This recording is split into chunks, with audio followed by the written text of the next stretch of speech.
दुष्ट और धर्मी के अंत में भेद। निश्चय ही परमेश्वर इस्राएल के लिए अर्थात शुद्ध मन वालों के लिए भला है, परंतु मेरे पैर तो लड़खड़ाने पर थे, मेरे कदम फिसलने पर थे, क्योंकि जब मैंने दुष्टों को फलते फूलते देखा तब अहंकारियों के प्रति ईर्ष्यालु हो उठा, क्योंकि उनकी मृत्यु में वेदनाएं नहीं होती, उनकी देह तो मोटी ताजी है।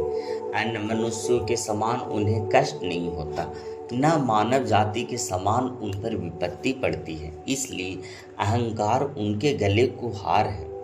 हिंसा के वस्त्रों से उनका तन ढका है, उनकी आंखें पर चर्बी छाई है, उनके मन की व्यर्थ कल्पनाएं फूट पड़ती हैं। वे ठट्ठा उड़ाते हैं और दुष्टता से अंधेर की बातें बोलते हैं। वे बड़ा बोल बोलते हैं, उन्होंने अपना मुंह स्वर्ग के विरुद्ध खोला है और उनकी जीभ पृथ्वी पर चलती फिरती है, इसलिए उसके लोग यहाँ लौट आते हैं और वे बहुतायत का जल पिया करते हैं।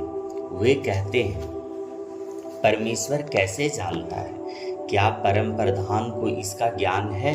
देखो, ऐसे हैं दुष्ट लोग, इन्होंने सदा आराम से रहकर बहुत धन संपत्ति बटोर ली है।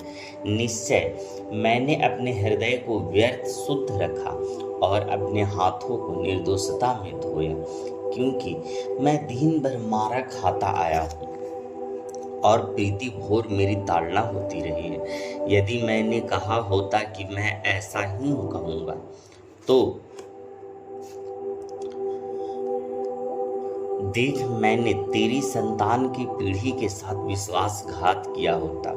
जब मैं सोचने लगा कि इसे कैसे समझूं, तो यह मेरी दृष्टि में कठिन था, जब तक कि मैंने परमेश्वर के पवित्र स्थान में जाकर उनका अंत समझ न लिया। निश्चय तू उन्हें फिसलने वाले स्थानों में रखता है और विनाश के गर्त में गिरा देता है। वे पल भर में कैसे नष्ट हो जाते हैं, वे सहसा आतंकों के कारण पूर्णतः नष्ट हो जाते हैं। जैसे कोई जाग उठने पर स्वप्न को, वैसे ही हे प्रभु तू जाग कर उनको छाया सा तुच्छ जानेगा। जब मेरा मन कड़वा हो गया और मेरा अंतकरण छिद हो गया, तब मैं निर्बुद्धि और नासमझ था। मैं तो तेरे सम्मुख जानवर ही था, फिर भी मैं निरंतर तेरे साथ हूँ। तूने मेरा दाहिना हाथ थाम लिया, अपनी सम्मति के द्वारा तू मेरी अगुवाई करेगा और अंत में मुझे महिमा में ग्रहण करेगा।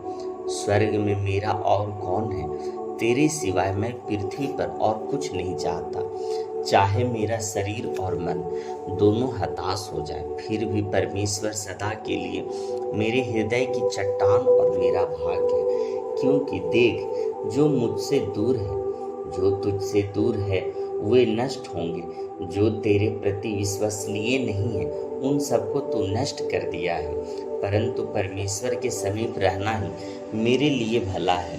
मैंने प्रभु यहोवा को अपना शरण स्थान माना है। मैं तेरे सब कार्यों का वर्णन करता रहूँगा। प्रभु आमीन।